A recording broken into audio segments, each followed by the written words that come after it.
Hello again, everybody. Welcome to OCVarsity.com. It's time to talk boys basketball. I'm Steve Fryer here with colleague Damian Calhoun.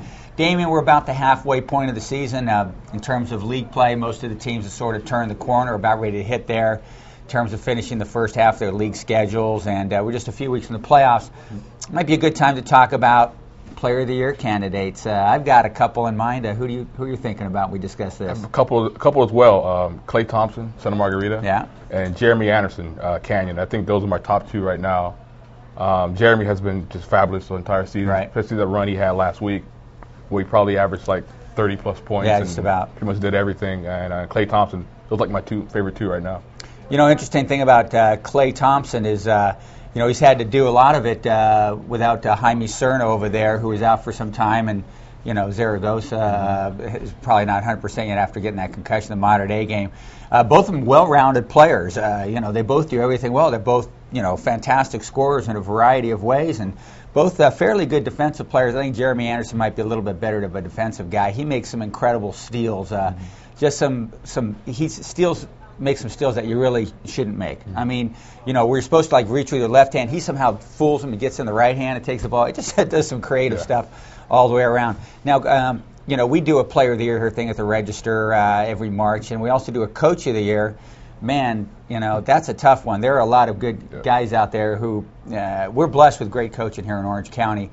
I think a guy that comes to mind right now, we mentioned Santa Margarita, and I always think that year in, year out, he might be the best coach of any sport in the county, and that might be Jerry DeBusk at Santa Margarita. Again, we talked about Jaime Cerna not being out, and Margarita beat Fairfax at one time number one in California without Cerna, who's come on like gangbusters since then. So you look at DeBusk. There's so many other great guys over there. Brett Fleming always does a great job of Laguna Beach, has that team in first place in the Orange Coast League. Todd Dixon at El Toro, not a big team, but man, they play that fantastic defense that he coaches and he's improvised. So I think those are some good guys right there. Am I missing anybody on your list? You talk about not a big team, and you got to look at Capistrano Valley and the job Mulligan's doing. They're probably have 2 losses on the season. They're undefeated in the South Coast League, so you got to give him some recognition as well. Yeah, because that's a tough league. The top 4 teams in that league are pretty good. We're just a couple weeks from the playoffs too.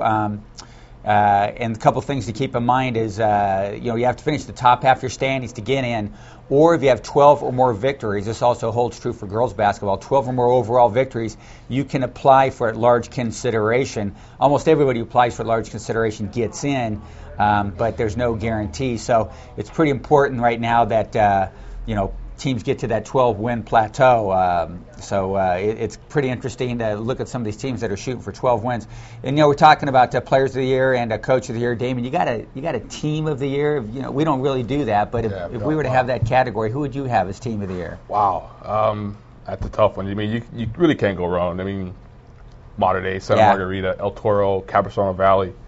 I mean, where do you pick? I mean, it's probably unfair for me to pick one team, but if I had to pick one, I would say Capistrano Valley. Yeah, very interesting team. Those guys, I covered a game a couple weeks ago against Tesoro, and they're pretty much all the same height. They're all 6'3", 6'4", but they're scrappy. They're on the ground for the ball, and they're just something about that team that really impresses me. Yeah, rebounding is all about desire. Those guys all like to go crash the glass. When we talk about Mater Dei as a Team of the Year, I think something that we all forget is that I think they're like all underclassmen. Yeah. We always say, mighty Mater Dei, but we forget this team is still pretty young, and look what they're doing, undefeated so far. So we've got a lot going on in boys basketball. We're kind of heading toward the second half of the league season, as we mentioned. You can keep track of all that here at OCVarsity.com, where we've got you covered.